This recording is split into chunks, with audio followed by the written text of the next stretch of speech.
Um, so there's a little announcement this week about Dungeons and Dragons. Yes, my Kickstarter launched. Of course, no, of course that's what I Sure. mean. Let's bring that up. Let's bring Kickstarter up while we're talking about it. 276% funded.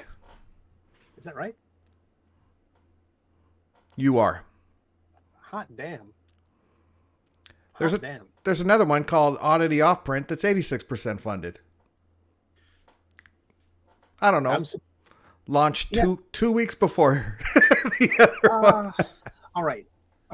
Here's a couple of thoughts. Well, first of all, I'm surprised at the people who have responded well to the thing. I will say that maybe part of it that I had a lot of luck with Reddit. I shared I shared one of the spells from my Kickstarter, and it was really well received. It had like 400 upvotes, 98% approval, a lot of conversations. It said, like, according to the stats behind the scenes on Reddit, 29,000 people saw it. So, a very small percentage did anything about, oh, I like this, and then that's the end of it. They did. There was a link to the Kickstarter, so not a lot of people bit, but I did notice that this campaign has already gotten more supporters than my last one did in terms of numbers. I did that minis Kickstarter a little while ago. In terms of numbers, the last one didn't have 105 people supporting it, I don't think. I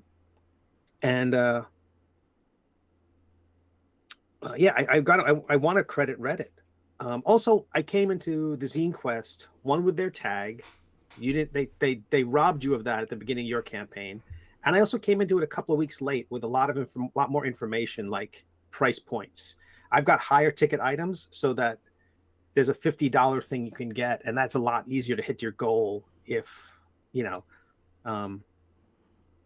it's just easier, because if someone's like, I want to go all in, they have an opportunity to do that. And I'm kicking myself for not having something more, like a $100 level where you get a spell named after your character or after you or something like that. There's opportunities there that I missed out on. But also, I think your campaign started day one. Yeah. In a sea of 50, 60 other projects on day one.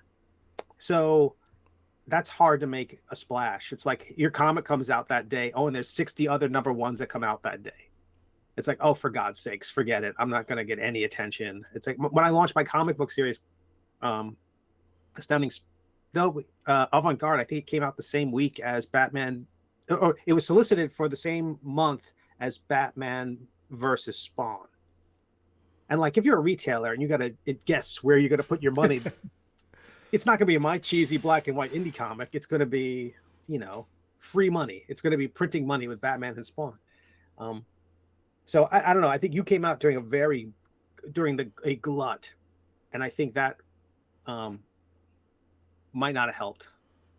And then maybe, I don't know how long your campaign page was live before you launched. How many people were... Not long. And again, most of because my Dan Taylor social media persona is more of left over from my comic book days. And I really don't want to merge those things, or you feel like they need to be separate? Well, when I promoted on Dan Taylor, I don't have a lot of role-playing people, and it's, not a lot of the role-playing or D&D community is following Dan Leon Taylor on the various social medias and such. Right. And again, Catacombs and Comedians I've got too many different things out there, and I will admit that, but whenever I think of a cool name, I want to jump on it. Sure. We haven't even told people that Mazes Muses is on Twitter. Or this new thing you're cooking up. Oh yeah, I don't have it. We'll talk about that later, but I'm not going to set up its own social media account for that. That's all going to be, it's, part of the zero level media banner, which almost everything will be. Catacombs and Comedians deserves its own, because there are people who just want to follow it for the comedy aspect, and that's fine.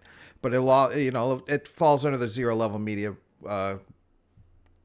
tent, I guess. Right.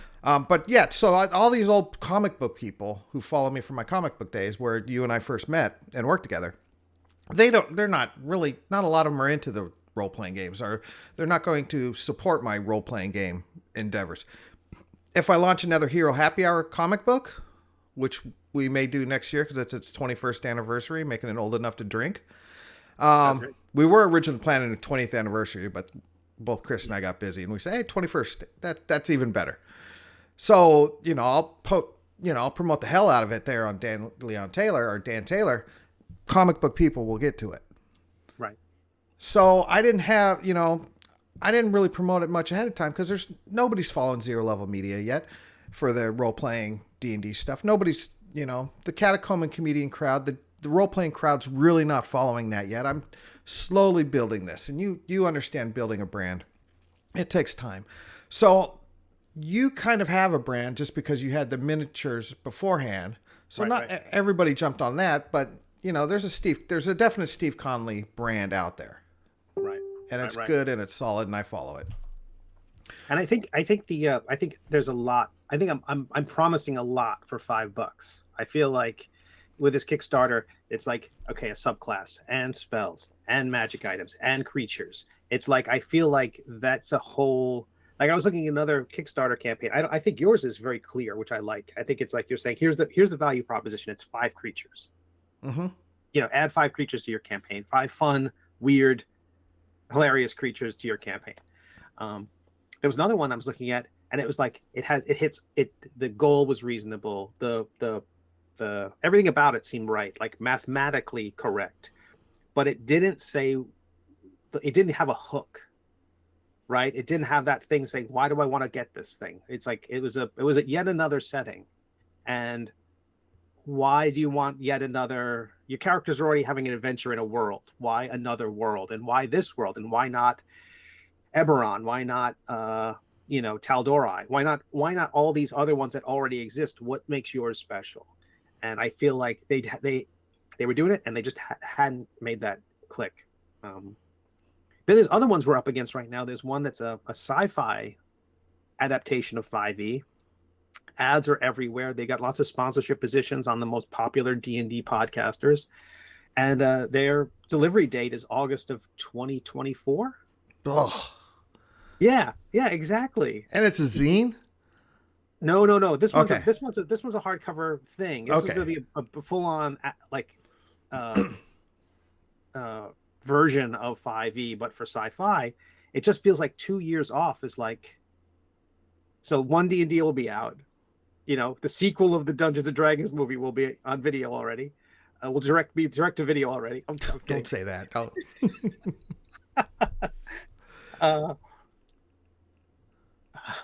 Jeremy Irons will make a cameo, but I don't know. I feel like there's a lot to learn from both of the campaigns. I wish I had done more advertising. I'm dipping my toe into the Facebook advertising waters right now. I know I'm loath to do it, but and I don't think my ad's very good. So I have a lot to think about. I've done Facebook advertising. I did a little bit of Facebook advertising for Catacombs and Comedians, and it seemed to work pretty well. Just because I was able to localize it to Nashville. Use tags like stand-up comedy and Dungeons and Dragons. And, afterwards, when I asked people how'd they find out about the show, they were like, Facebook. And I'm like, okay, that's great. And I don't do huge ads when I use Facebook and Instagram. I'll do $10 here or there. My goal is never spend more on Facebook advertising than I would at lunch. That's great. Yeah, I'm doing $5 a day. Not a big spender, but if I think I'm getting like 10 clicks a day.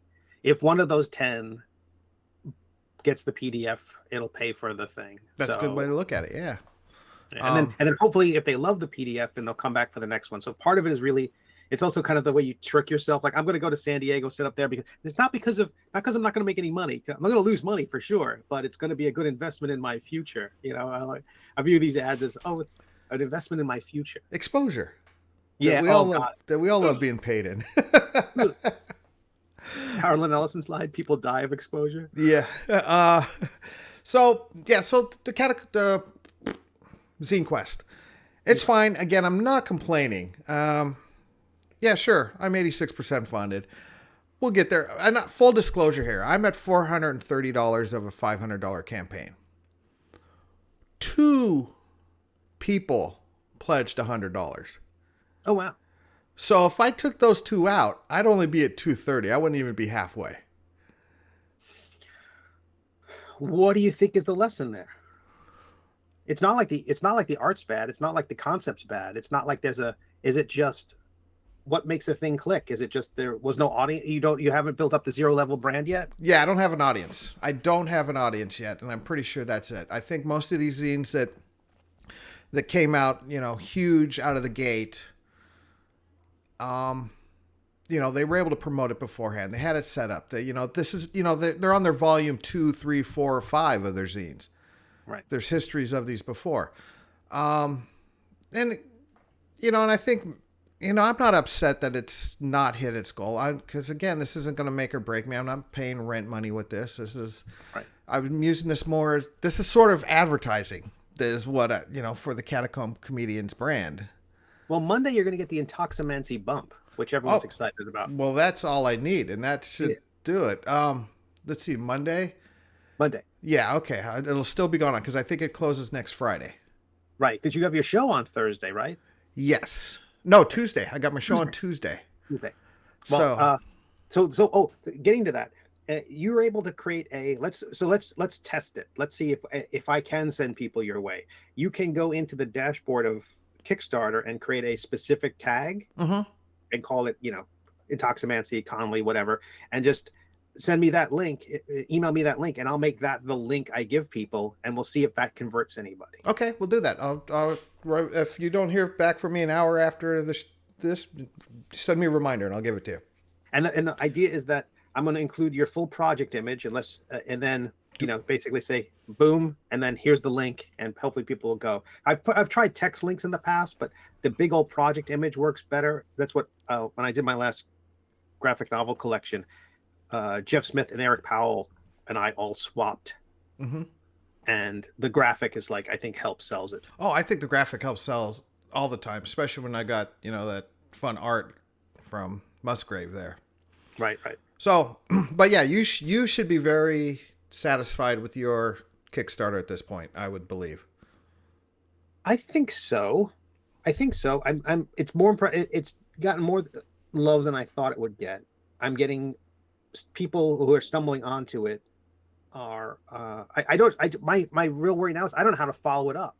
I have no idea how you followed up. And thanks for the segue. I was going to bring this up. Time for the middle-aged role-playing game. That's years in the making. Well, it could come out in 2024. Oh God, apparently.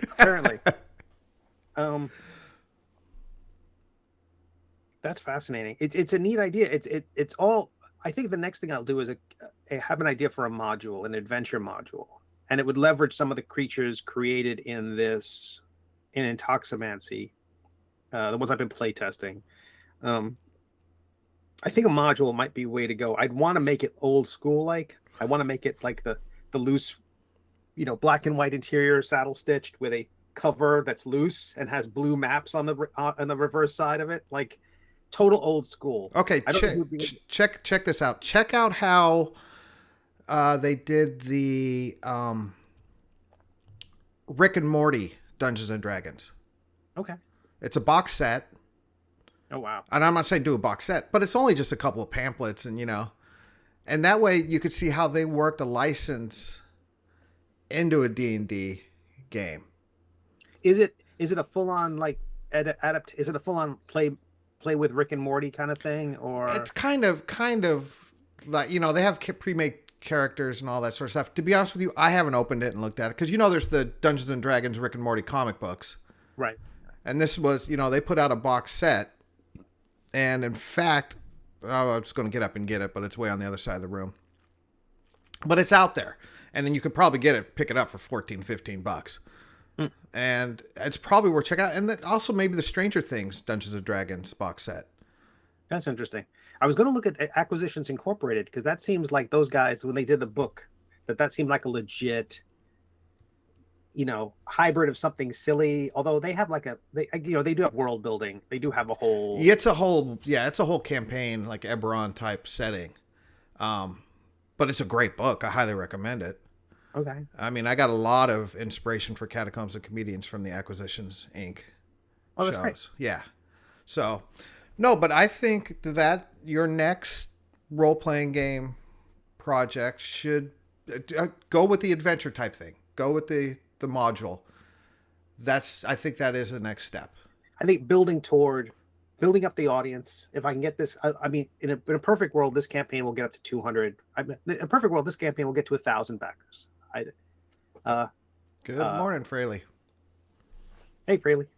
I'd love for this to get to 1,000 backers. I mean, that to me, I'd much rather have I'd rather have 1,000 $5 backers than one $5,000 backer. You know, you really want the huge nut, and then after that the module, and then maybe basically take little bites out of the world of the Middle Age, and then maybe those can all get assembled, cobbled together into a single volume that becomes a source book.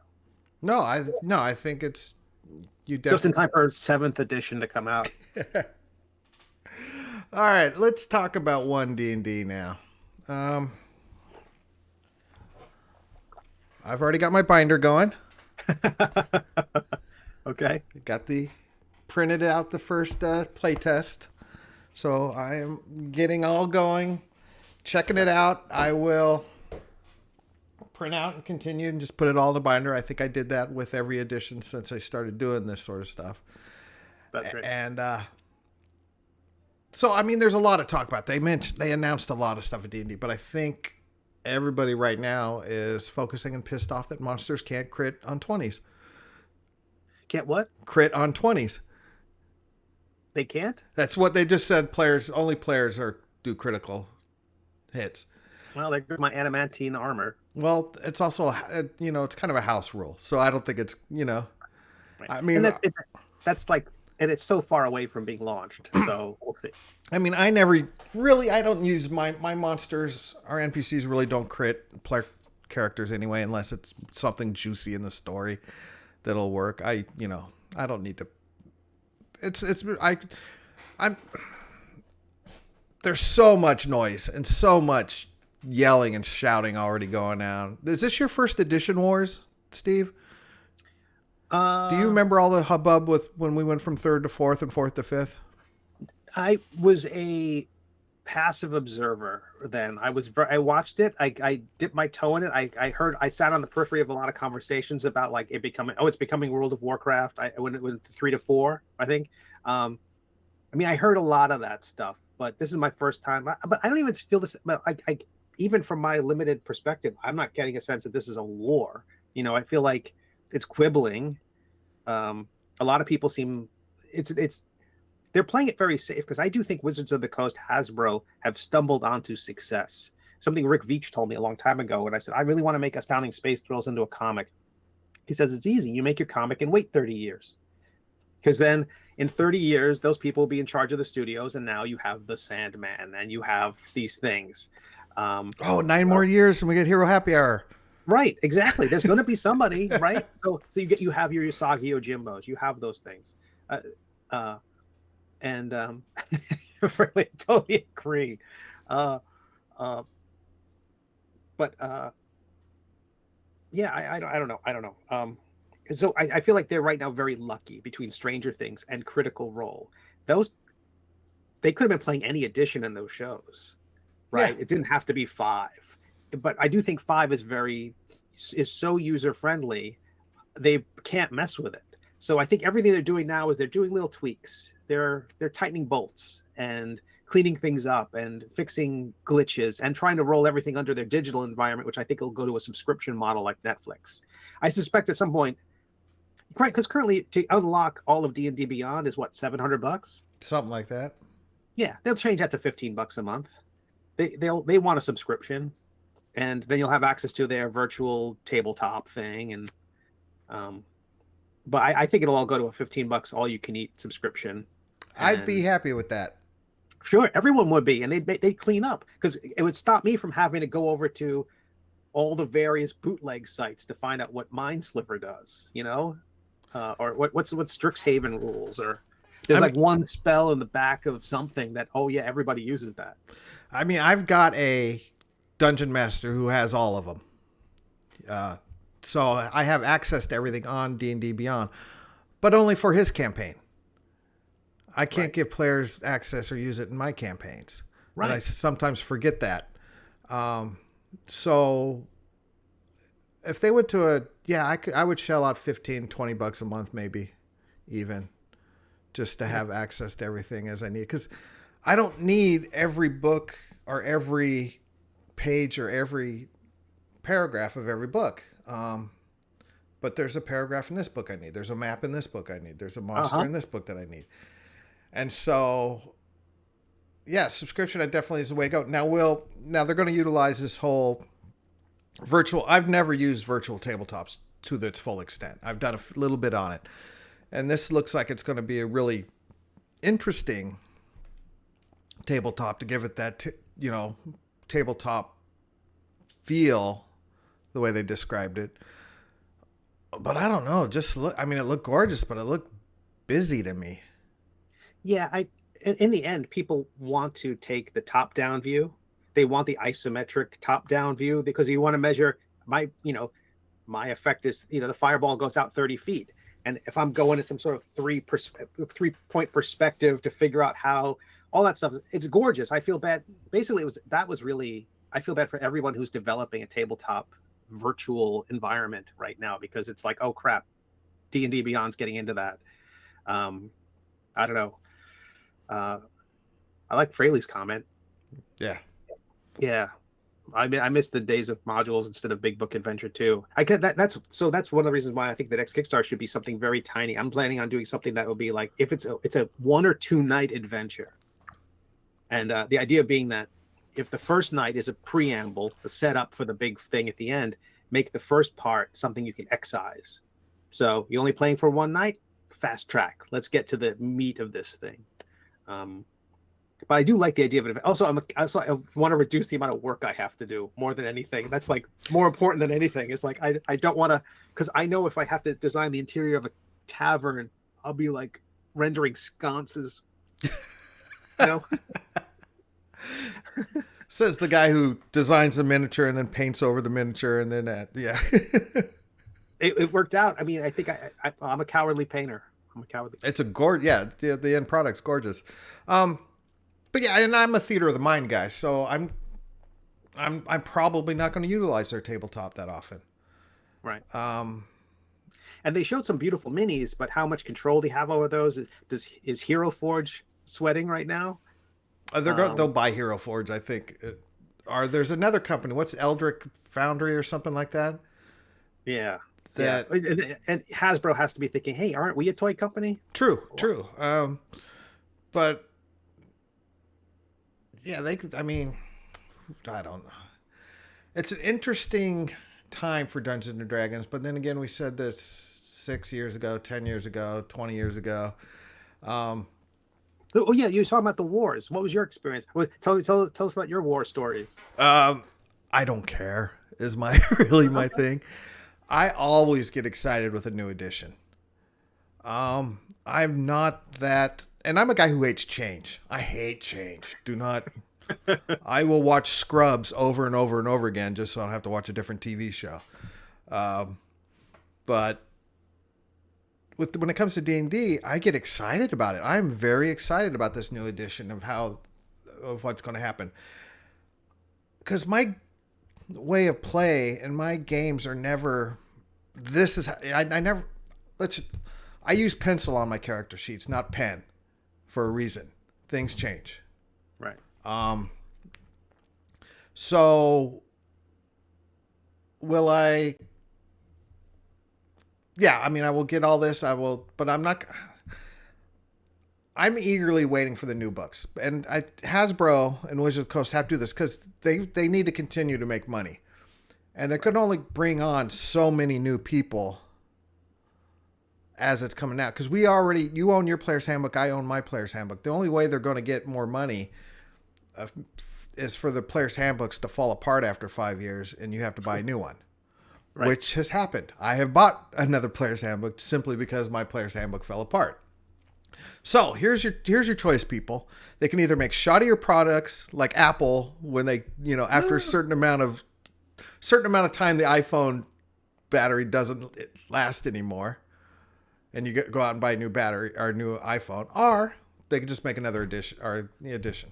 I noticed that they threaded that needle in their trailer video where it's like saying, we got this new thing coming out. It's called One D&D. Let's all get excited. And all the stuff you have now will still work, which is what they really mean is all the stuff we're selling between now and then will still work. So don't stop buying. Yeah. That was very much the subtext of like all the stuff we're going to release in the next 6 months, please keep buying it. But I do like the consolidated origin rules. I do feel like there has been a thing where people are like, I'm playing a rogue, then there's really only 3 races that I can choose. If you choose anything beyond those 3 races, you're doing it wrong. And I do like the idea of consolidating it so there's fewer wrong choices. That's what it seems to be.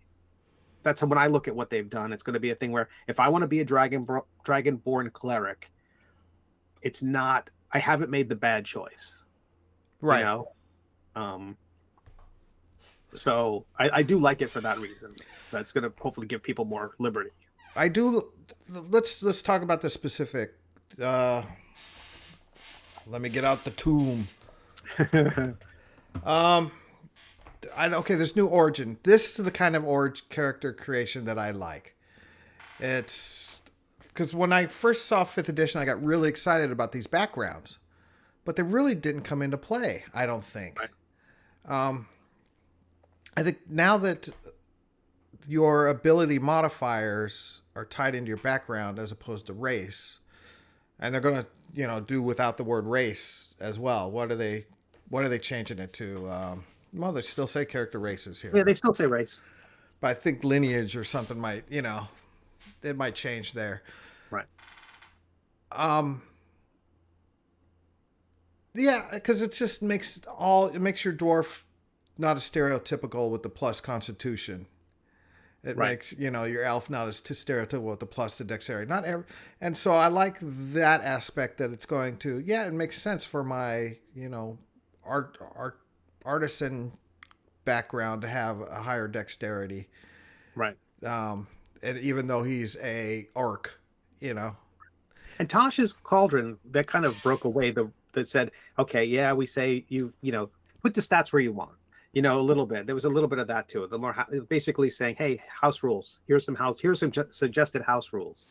And I think that adds to the role playing aspect a lot, right? Especially with the wide range of the D&D fan base as it is now. Because 30 years ago, 20 years ago, it was us white guys in the basement playing, but it's definitely grown and expanded. So this is I don't know why basements were so important, but they were. They were core to it. Well, we didn't have basements in California. We played in the garage, or around the dining room table. But so I don't know how much you looked it over. Is there anything that you were like, oh no, cringeworthy? I'm not going to enjoy this. No, they're ruining Dungeons and Dragons. The only thing for me I worry about is someone who's making supplemental content, how this affects the SRD. Like, will Ardling and Artificer be added to the SRD where they can't currently be used, right? So you can't make an Artificer subclass outside of the DM's Guild, but you can if you're going to do SRD. If you're going to do if you're going to do a Kickstarter, it can't have Artificer in it, or you just basically have to create your own class the way the Dungeon dudes have right now with their, I don't know what they called it, alchemist or apothecary or something like that. They created a whole class.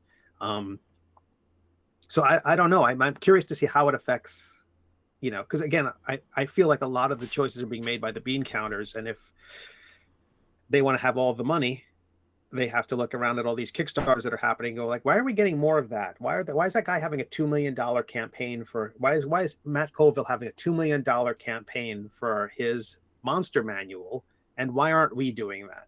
Because we would like $2 million, because there's still some money we don't have yet, and we'd like it all.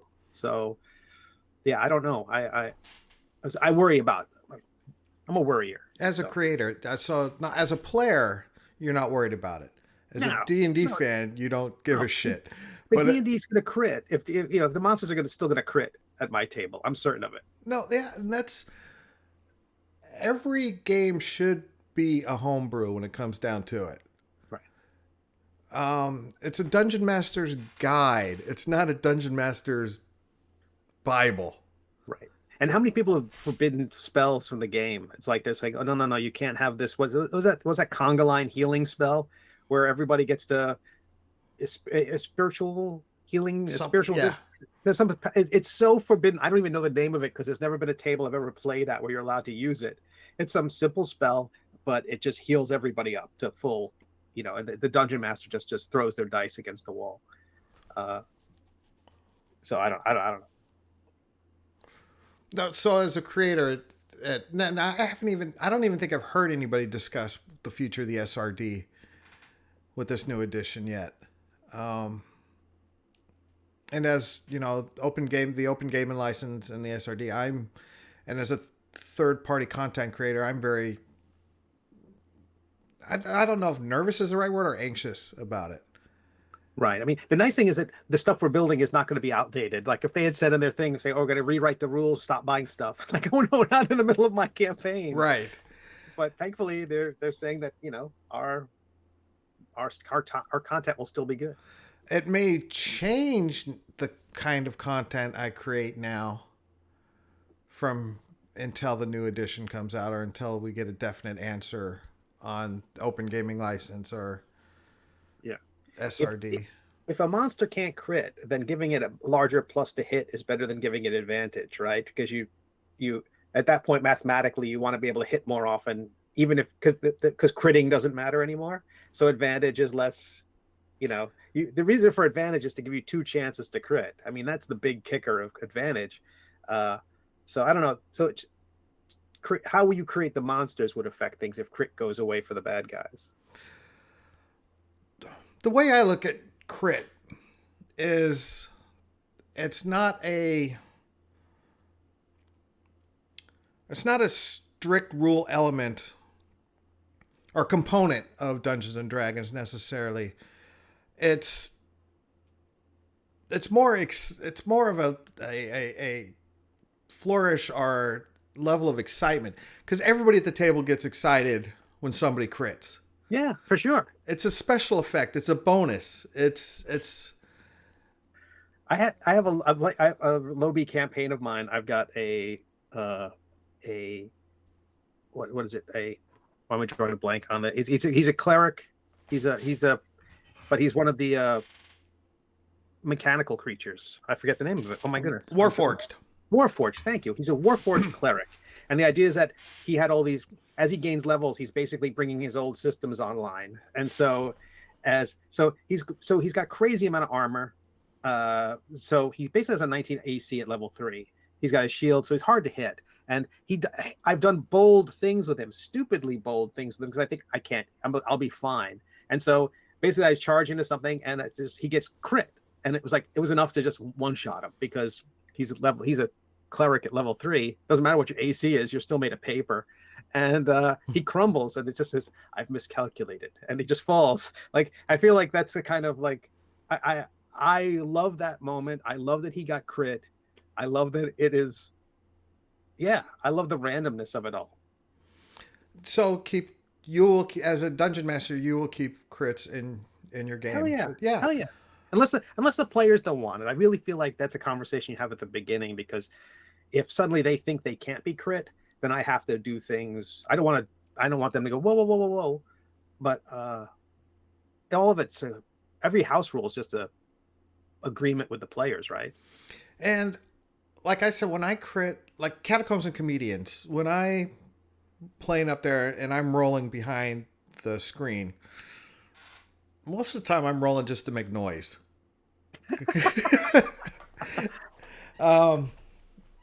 Because I will just, because I'm not going to kill off a character on stage right away early in combat. Though I've got a few players that I might want to kill off their character if they don't straighten up. So if I roll a 20 behind the screen up on stage at Catacombs and Comedians, and Fraley, if you come and see the show, I hope this doesn't take away from the show for me, and please don't spoil it. But if I roll a 20 to hit, say, one of the characters, I'm not necessarily going to double the damage right away. I will just, and I hit, and Right. and I just kind of throw out arbitrary numbers. I'm at the table when I play at home, it's a lot different. Again, I don't really crit my players unless it's going to involve the story. Like when you got crit, you were able to, your Warforged cleric, you were able to make a good moment out of it. It added to the story. It added to the game. Right. If it's just going to, if I'm just going to one kill a character and it's not going to, do something like situations, let's say I crit this guy and he's mortally wounded. He's going to die. And it rallies the troops to defeat the big bad. Right. Then it works. Right. But I'd have to see how that is gauged. Like, how close are the party to killing the big bad guy for me to make this crit count? Right. Does that make sense? Sure. I mean, I think at some point you're like,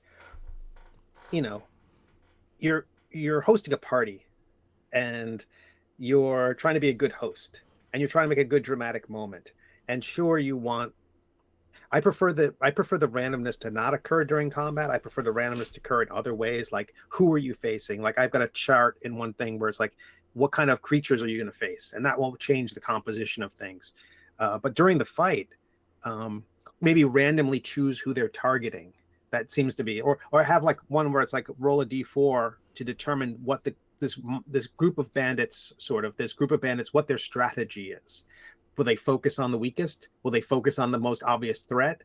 Will they attack whoever's will each one attack whoever's closest? So basically, every time because again, I'm trying to design this one module so it can be replayed, and part of that is it'll be different every time. It seems to be that's the only way to make it. I think Curse of Strahd does that. So I think if I do something like that where I really randomize how the things behave, to me that's greater variety than.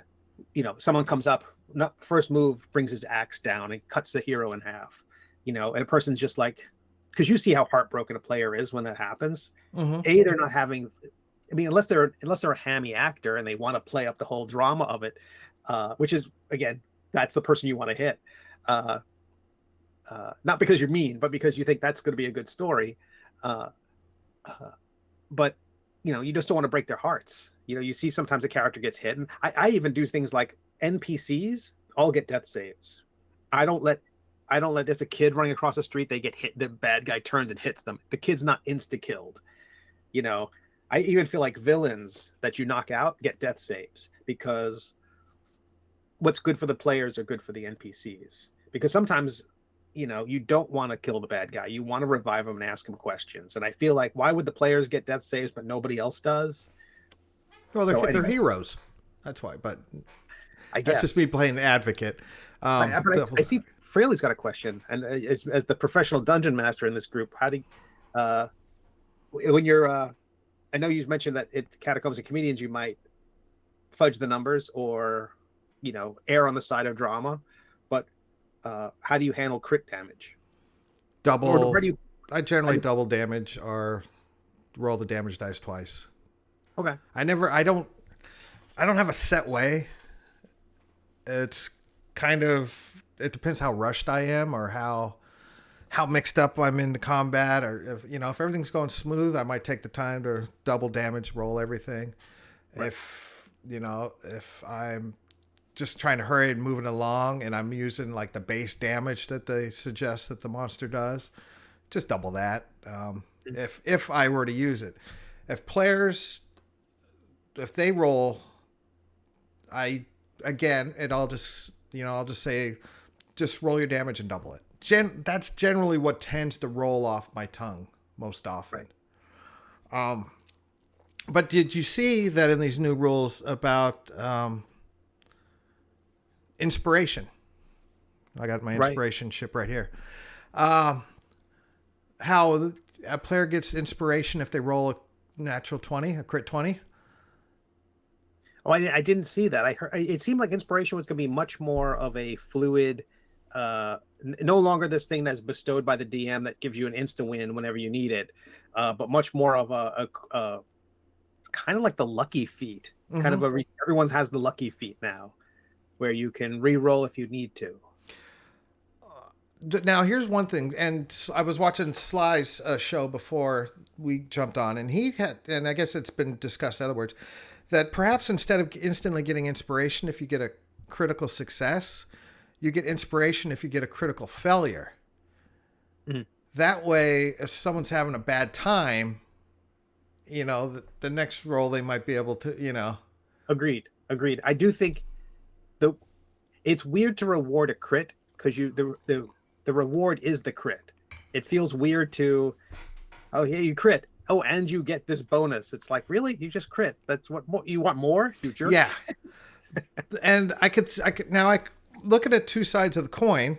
I can see how, let's say you get a critical hit that inspires you to do another, you know, I'm strong and I'm inspired.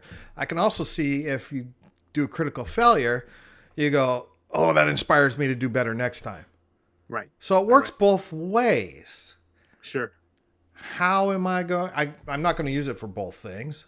I'm not going to say if you get a critical failure, you get inspiration. If you get a critical hit. I will say that I'll put $2 on it. That's not going to make it into the final. Yeah, I don't think so either. It also goes against the notion of let's not have more accounting. Let's not have more resources that we have to keep track of. Let's not have, okay, so you have these things that recharge and then you've got blah, blah, blah, blah, blah. I think inspiration is largely pretty good where it is as this kind of extra garnish that doesn't distract. Because I feel like the sweet thing about 5th edition is that it's not too complicated. You know, you can have people who don't know how to play D&D sit down and play the game. No, they're not going to know bonus actions. They're not going to know reactions. They're not going to know stuff like that. But I feel like, by and large, the game is about as complex as they want it to be. The idea of making it more complicated is only for the deepest of nerds and not going to help anything. Yeah, and it's inspiration how it works now, where it's rewarded by the DM for good play or whatever. Inspired play is perfect for me in Catacombs and Comedians because it inspires the actors on stage, the comedians on stage to do well, inspires the crowd, the audience watching, and actual play people use it like as a donate $20 to the charity or to the stream, and you will give either the DM or the hero or a hero of your choice inspiration. No, and that's great to get the audience involved. Yeah. So, yeah, I don't know if this inspiration is going to be an automatic with a crit, either failure or a crit hit. The only reason to make it automatic is because you're saying that it's sort of like minimum sentences for judges. You feel like the judges are using a little bit too much of their own discretion in this situation. I want to take away that discretion. I think that's the right way to go. I think... One thing I did like is how they've got the magic separated in 3 different categories. What do you like about it? Well, I like how, you know, what's the specific terms? The arcane spells, divine spells, and the primal spells. That is going to be a lot of fun for me as a dungeon master. It's going to make detect magic a lot easier to handle. What kind of magic is it? Okay, it's only one of these 3. I don't have to worry about... It's a mix of conjuration and evocation. Because I was already thinking something along this lines for a new campaign that I'm starting. Oh, Dan's starting another campaign. This guy gave it a fucking rest. Starting this new campaign related to that new project you're working on? Or yes, the new project. Okay. I wasn't sure if it was actually just a campaign of 5e that you're going to play somewhere. No. And so what I like, because I never delved into Magic as much as a lot of players and DMs do, just because Magic to me always looks like homework. If I'm playing a fighter or a rogue, I don't have homework. You know, I swing my weapon, I shoot my bow, occasionally I got to do, sneak attack. I got to figure that out. That's it. That's how I like. I'm like you said, you don't need to make the game more complicated. Magic always makes the game more complicated for me, but I understand that it's part of the world. And I'm not saying I don't enjoy it. I just always tend to kind of not focus on it as much as the other elements. With the way it looks like they're breaking down with Arcane, Divine, and Primal is giving me more story elements to deal with it. And let's talk about the new project. I haven't really, a very little to talk about it so far. But what it comes down to is my other Steve Musgrave, who does the art for the Oddity Offprint and such, we decided let's work on something that we create together. Because rather than him being kind of a hired gun to draw monsters for Catacombs and Comedians, which is pretty much my baby, I want to co-create something with him that we delve in together. And so we came up with this idea where we are going to do a stream D&D show where I will be the dungeon master and he will be the player. And as we come up with stuff, and we're going to build a campaign world for a future product that we'll release. Sweet. And we'll do it as we play. So I'll come up with something like, here's the MacGuffin device. And then I will like stat it out, and then he will design what it looks like. And then we will add, and how it plays out in the game, then we will add it to the product at the end. However it turns out. And that it gives me something to do with him to build our collaborative efforts together. Another excuse to play Dungeons and Dragons, another excuse to play more and to create more. That's great. So I was kicking the idea around him. I said, let's mix D&D up with another genre. What do you want to do? And first thing that came to his mind was the Old West, sort of a Western theme. And it's been done before. There's been Dungeons and Dragons in the Old West. But we're just going to start from the kind of like the ground up and kind of do our own D&D boot hill type of thing. And it's going to be weird because you've seen Steve's art. It's not going to be run of the mill type of Western set in Dungeons and Dragons. So what we are calling it is Wild Quest. Cool. I like that name. And I have already designed the town where it's all going to start, called the Township of Podunk, which I've got up on the screen there. Little map. And that's basically where it's going to start. And that character you see there is his character, who he described kind of as a creepy David Bowie warlock. So it's got his character there's got a very fantasy, Western, creepy David Bowie element to it. That's great. And we're just going to take this. He's going to start off like at first adventure, and we're just going to build on the campaign. And that's why we're just starting the little town. Originally I was going to do a big map of the whole territory, but I went, no, bring it in. Let's start small. Hell yeah, that's great. That's great. And so we're just going to start, the first handful of adventures might just take place in this little, podunk of a town. And yeah, Wild Quest is a pretty awesome name, if I say so myself. Yeah. And the Township of Podunk, that's excellent. Yeah. That's excellent. I added the train there at the end because I figured we're going to have a train heist story later down the road. Sure. So I don't know but back to how this new stuff works. I'm very much relying on some of the Old West and some of our own U.S. history. Now, that's kind of tricky because, I just can't say all elves or orcs or Indians or Native Americans. And, I can't just say, there's things from that time period that doesn't necessarily work well in today's time period. Yeah, like 95%. Yeah. So like almost everything. Almost everything except it's basically you're gonna. I think you get the aesthetic you can keep, and that's the bulk of it, right? Right. So how am I going to deal with this?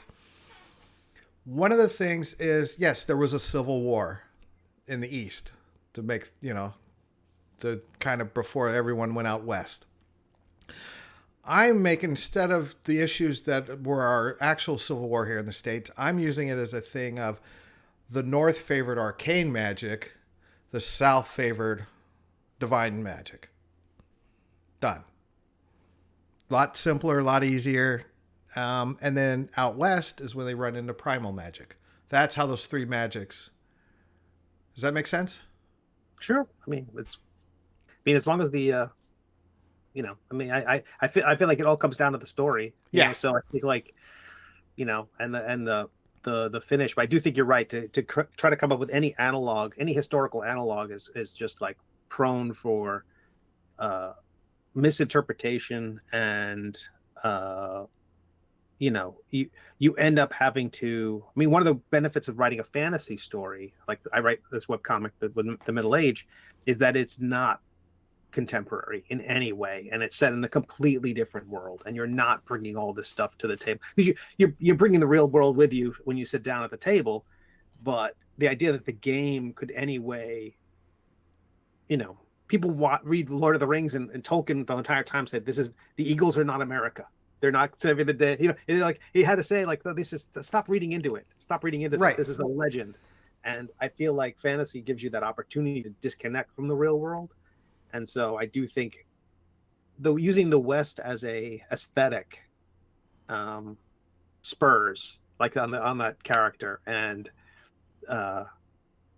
saloons. I think there's a kind of, and bank robbers and train heists and all that stuff. I think all the surface level cartoon stuff is probably the best part. But anything beyond that, if suddenly you're going to have to say this group is the bad guy in a situation where you may not want to do that, or I mean,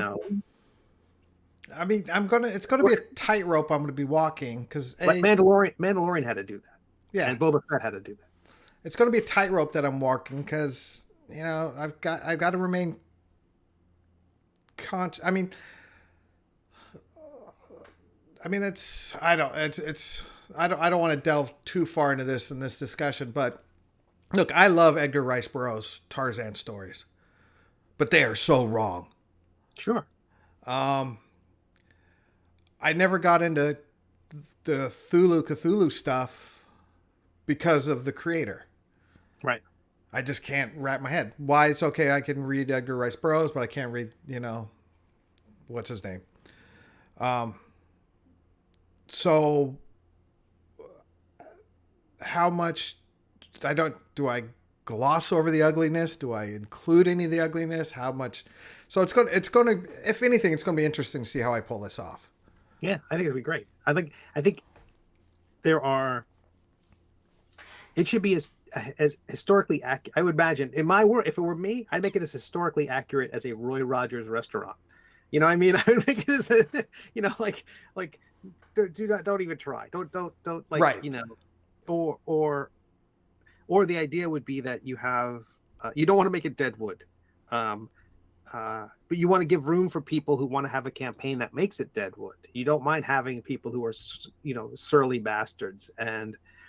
But the second, if on page 1 you introduce zombies, you're immediately going to be disconnected from the world. Or if you say back in, 1812 when the magic bomb went off, or you forget even 1800s. You simply say the year is 642. Yeah. Boom.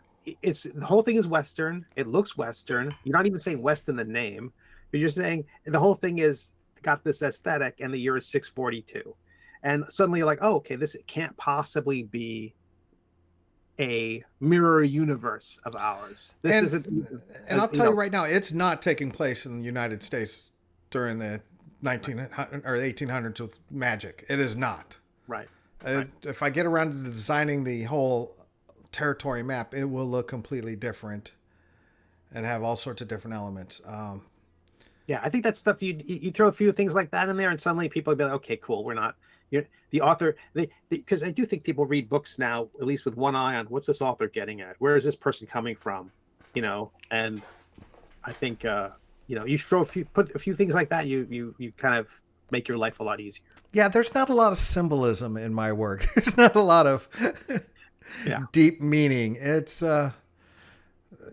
just I'm ripping off this guy, or I'm having a good time is the basis of most of my creative work.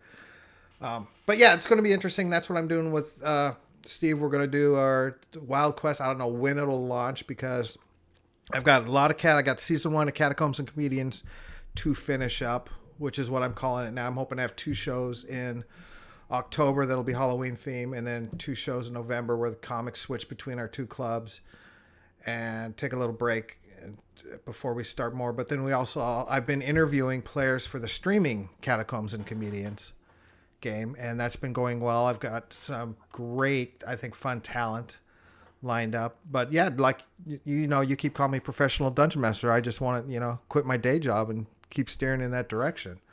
That's great. All right. Did you buy Spelljammer, by the way? That came out this week, and man, they waited no time to forget about Spelljammer and announce this new Dungeons and Dragons. Yeah, and that again, it was why they had to say everything you buy nowadays will work with One D&D, because like Spelljammer, we're going to kill sales for Spelljammer if we say it's going to be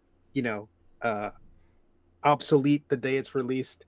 So yeah, I'm with no, I didn't. I'm not going to have a campaign. I mean, I bought it because I'm the completist. It's just out of reach, but yeah, I do have it over there. I went to my local game shop, picked it up, but it's still wrapped in the shrink wrap because the next day they announced this other stuff. So sure. But when I buy most of those products, it's just stuff to see how they do things and how, again, what I can steal out of it for my own game. I'm not going to run a Spelljammer campaign out of the book. Right. Though I am kind of thinking, how can we do a Star Trek type D&D game? But they're D&D. I mean, you got your, elf science officer and your dwarf medic. But maybe there's stuff in Spelljammer to take out of that and move around, and I don't know. Again, obviously, how do I sleep at night? I don't know. I like the idea of small bites. Small bites because I think I think we have a tendency to chase things down. Like, oh, that's an idea. I should spend the next 6 months doing that, and it's like, oh, where'd the year go? So you got the final week of Oddity Offprint. What's the plan? How do we end this at $1,000? How do we get there? How do we get to that? Do you have a lot of people currently watching the campaign? Have you looked at the stats for that stuff? Like the people who are watching it versus people have. I really haven't looked at that. My experience is about 25% of the people who are watching it, maybe 30% at most, seem to be. There are some people who just watch it to watch it. Other creators, other people who are kind of on the fence, because the idea is if you're watching the campaign, it's something like you saw it and you didn't bite immediately, unless you were watching it before it even launched, but you saw it and you didn't bite. And so to me, the watch list is kind of the group of people who are also who said, I'll watch it, but I won't invest in it right now. And I don't know what they're waiting for. So it's a weird thing. Like, generally, if I'm watching a Kickstarter, it's because I'm not sure what my funds will be like when it closes. Okay. So as I get closer to the date, I'm like, all right, well, I didn't go out to lunch as much as I thought I would that week. So I've got an extra $30. So I'll go ahead and boom, hit the fun button. That makes sense. Generally that's what I do, unless it's, and I love supporting other creators, especially creators I know.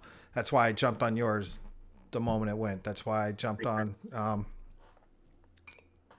Mike Lafferty is another guy with Feigning Goat Games. He's a great supporter of my stuff, so I'm a great supporter of his stuff.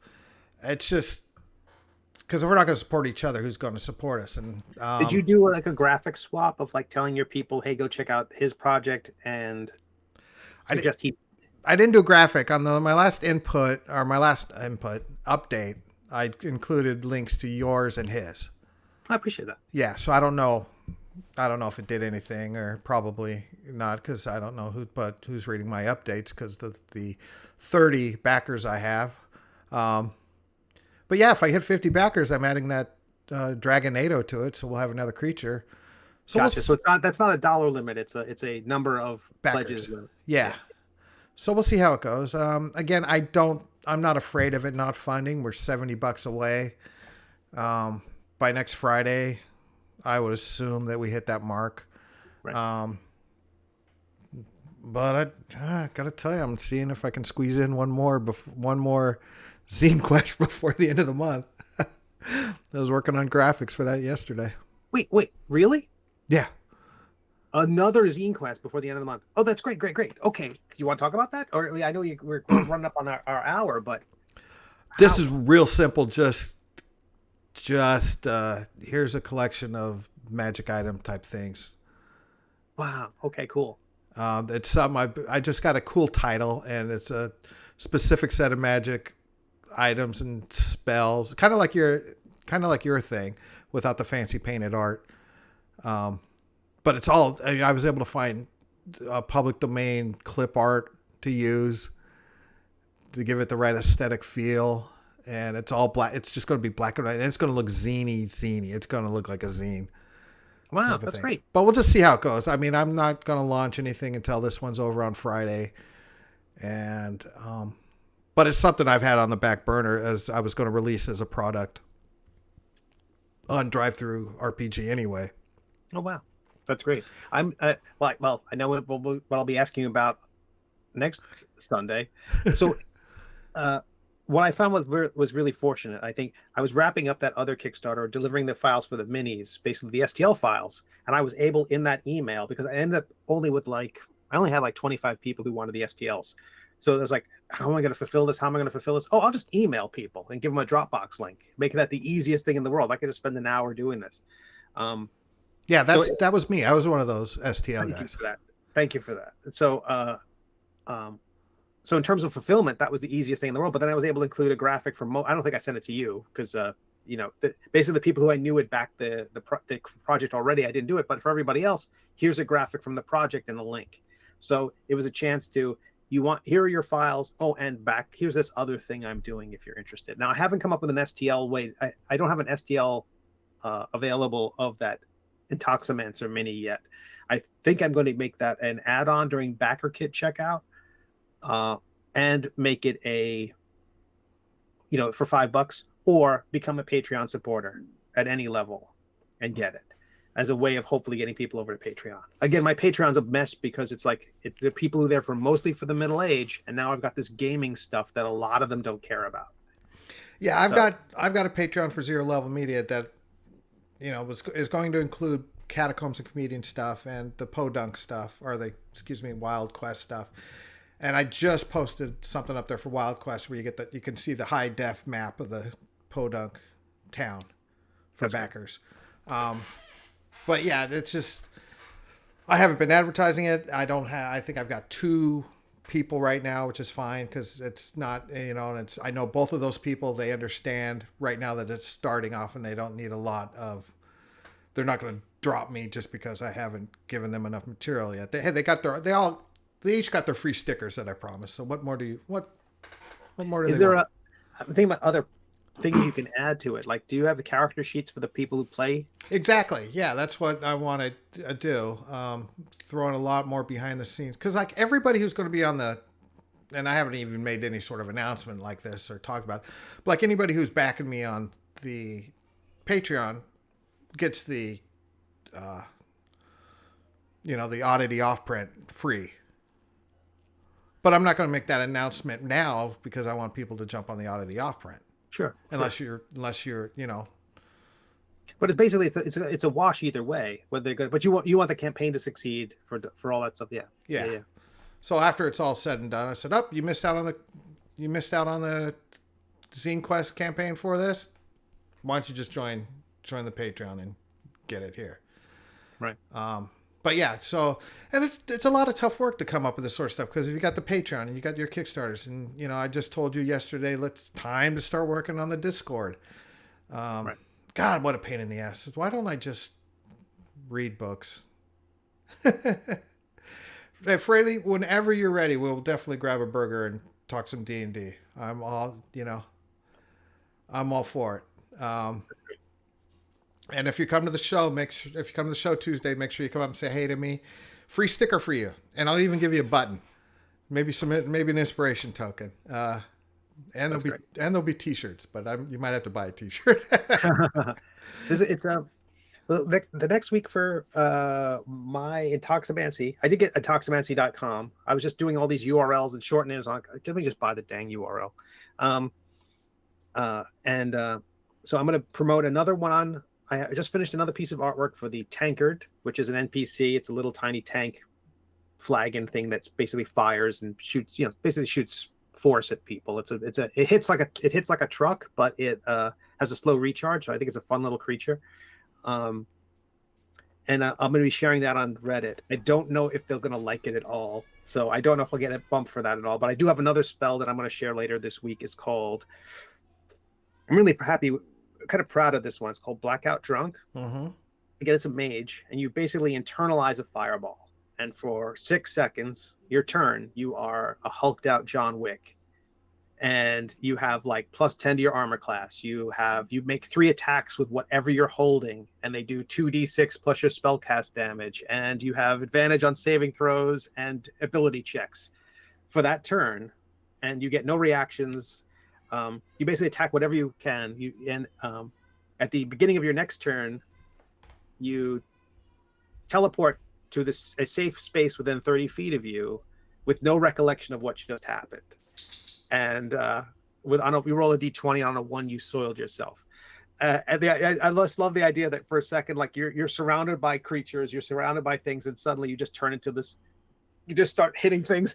Your eyes roll back in your head, and you go nuts. I hope that the Reddit community likes that one because it's so weird, and there's math in there too, because it'd be like, oh, you make 3 attacks and they're 2d6 plus your spell damage. How much does that hit for? And I'm like. And that's why it's like it had to be level 3. It had to be the equivalent of a fireball. It had to be that kind of, I just love that. And also, it gives a mage a chance to, for once, throw a punch. Mages. It's mage rage. Yeah, that's good. But really let them hulk out for a moment and do something a little different. So I'm hoping that spell takes off. The only trouble with that is I don't know what art to include with it. I wanted to include it. I think it might just be the kind of cloud of smoke with like pow and fists and flagons and stuff coming out. Yeah, I could see that working. No, I like that idea. So you've got, real quick, let's wrap this up on the Kickstarter. You've got how many days left? 18 days left. Yeah, it ends a Thursday night at 10 o'clock in the middle of my D&D game. So I will be distracted that night. So next Sunday, I will be able to report on how well the Oddity Offprint finally finished up. And then maybe announce this other really quick zine that I want to just throw out there. Just to kind of do what I learned from this one. And it's pretty much for shits and giggles. I love that you're getting it in under the wire. Yeah. I love that you're getting a second one in. That's awesome. Which is an advantage for starting early, I guess. And the idea is that you have a tier that's the new thing plus Oddity Offprint. Yeah, I could throw in that as well.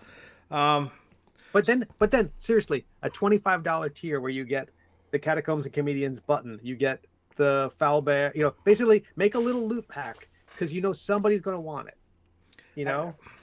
I thought about just adding that to this one too, and I might still just do a last minute, because I've got T-shirts printed.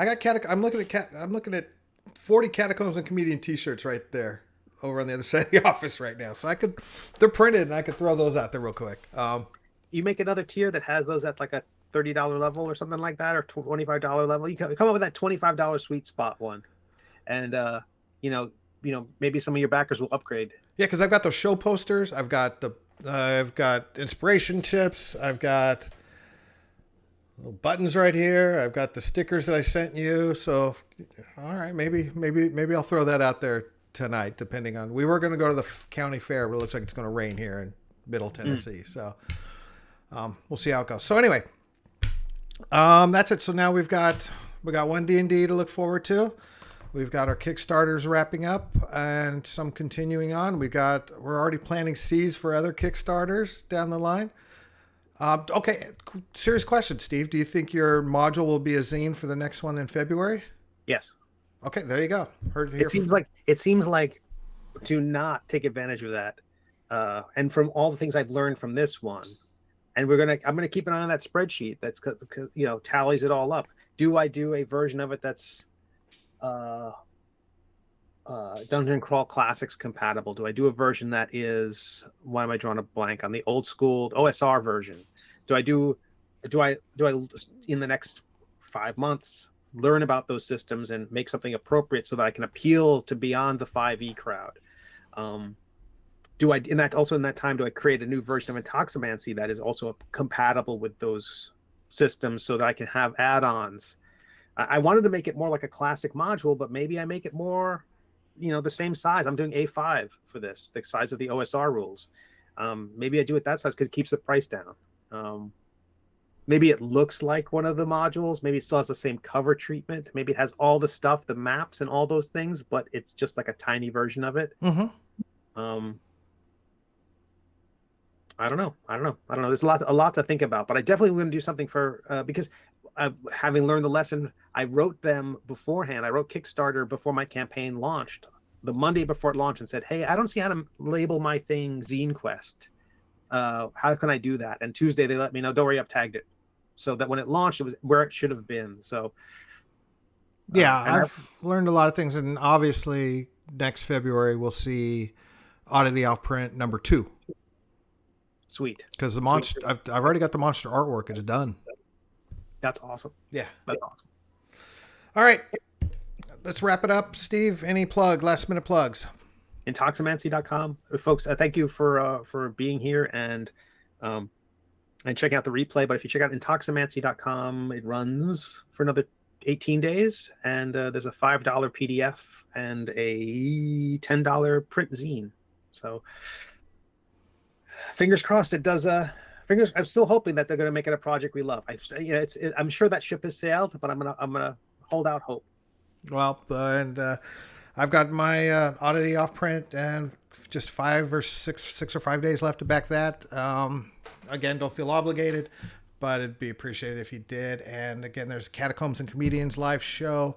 I may actually have somebody who's video recording the show, so you may see that here on Twitch and the Zero Level YouTube channel in the future, hopefully. But it's always available on a podcast.